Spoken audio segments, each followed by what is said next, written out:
Does your dryer keep running after you open the dryer door? If you have small children in your home, then a dryer that won't shut off is definitely a safety hazard that you'll want to fix as soon as you can. I don't have any kids in my house, but my cat loves to jump in the dryer sometimes without warning.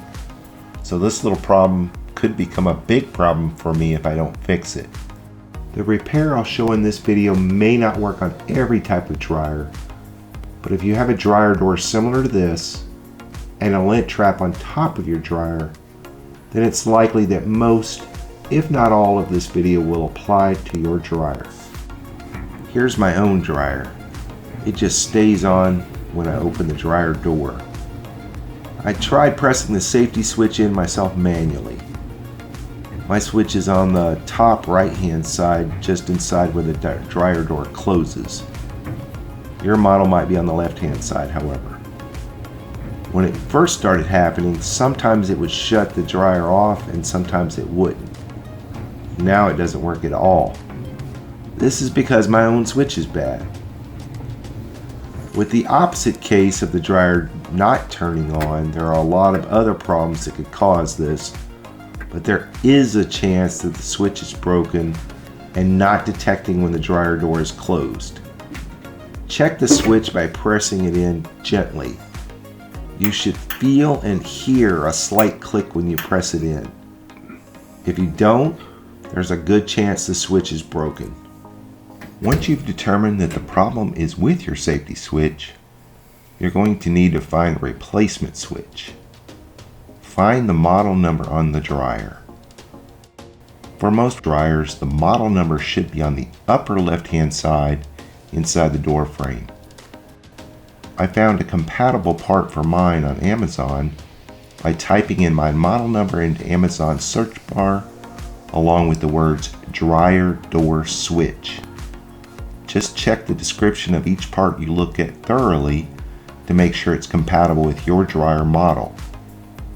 If you're still not sure it's going to fit after looking at the description, you can always remove the old part and compare the part number online with the part number of the old switch. Here's a side-by-side comparison between the old switch and the new one for my dryer. Note that the part numbers are the same. Once you have the correct part, then the process to open up the dryer and put in a new part is fairly easy. First, there are 2 Phillips head screws just inside the dryer's lint trap you'll need to remove. I suggest you cover the lint trap opening with a towel or a small piece of cardboard, just in case you accidentally drop one of the screws. It would be a real pain to get the screw out of the vent if it accidentally got dropped inside. Next, carefully pull the dryer away from the wall because you're going to need to lift the top of the dryer away from the body. Check the dryer's vent hose in the back as you pull out the dryer to make sure you have enough slack to pull it out. At this point, you might as well unplug your dryer too. You're going to need to unplug it for safety reasons when you disconnect the electrical wiring harness for the switch you're replacing. By the way, while you have your dryer pulled out, this might be a good time to clean out your dryer's venting in the back after you're done replacing the switch. One major cause of dryer fires and other heating related malfunctions is excessive lint buildup in your dryer's exhaust. Before I continue, I'd like 10 seconds of your time to watch a message from my sponsor.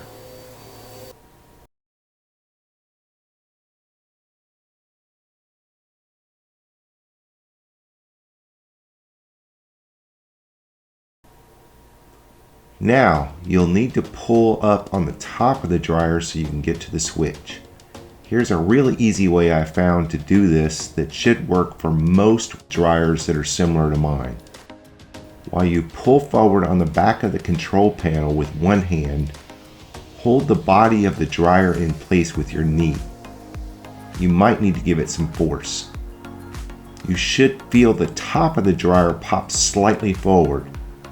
If it does, lift up on it with your other hand and place something near the corner between the top and the body to temporarily hold the top up. Now, do the same on the other side.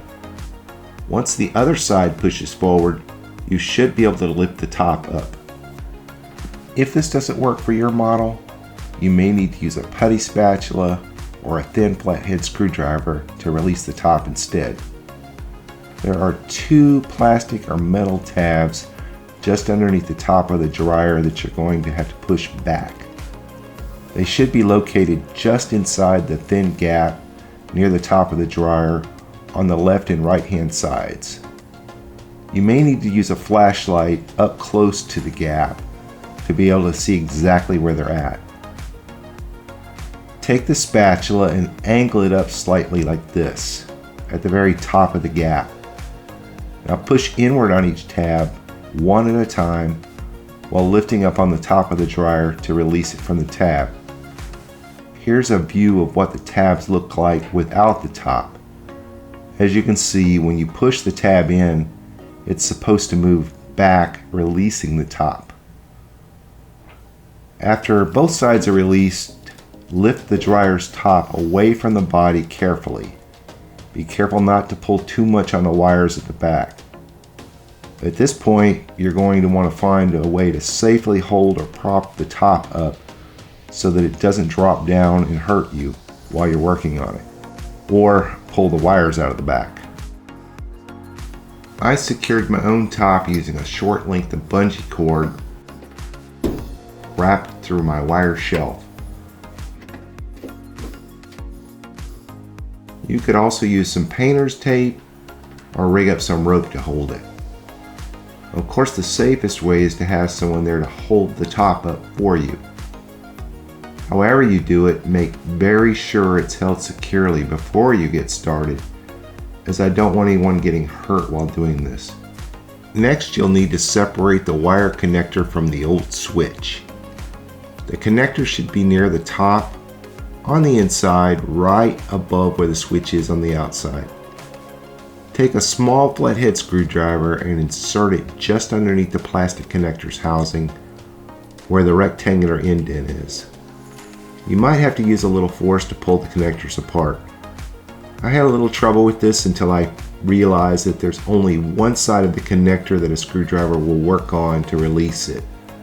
Once I got it off, I could see that one side had a tab with more of a lip on it, which is the side I should have pried on. It was impossible for me to tell which side was which, so try both sides one at a time.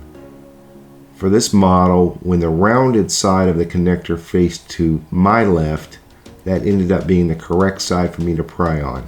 By the way, I strongly suggest you place a towel inside on the edge of the drum to block off the bottom. Then if you accidentally drop your screwdriver, you won't have to try to fish it out of the bottom. With the connector off, there are 2 small Phillips head screws underneath the outside frame where the switch is at. Go ahead and remove both of these. Once these are out, remove the old switch. Note which way the old one faces so you can put the new one in the same way. Now you can put in the new switch. Angle the new switch into the now empty slot and start one of the screws by hand to hold it in place. You may have to reposition the switch a few times to get the hole to line up for the screw. If it's hard to get the hole to line up, you can temporarily hold it in place with some painter's tape. Tighten up both screws. Slide the connectors inside together. And don't forget to remove the towel inside if you used one.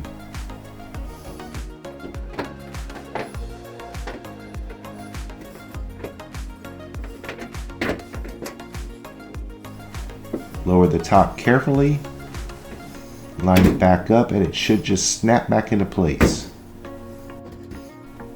Before you put the last 2 screws on top back in, you can plug the dryer back in and test it to see if you fixed it. As you can see, my cat always seems to be right there when I open the dryer. He's the main reason I decided to fix this quickly. If your dryer is fixed, then just reinstall the 2 screws near the lint screen opening. I suggest covering up the lint screen opening again like you did before. You may have to move the lint screen housing back and forth a little bit to get the holes to line up. I hope this video helped you fix your dryer's safety shutoff switch. However, if your problem wasn't with the door and your dryer doesn't shut off at the end of its cycle, then it could be something more complex. Here's a link to another video that covers some other more general reasons why a dryer won't shut off.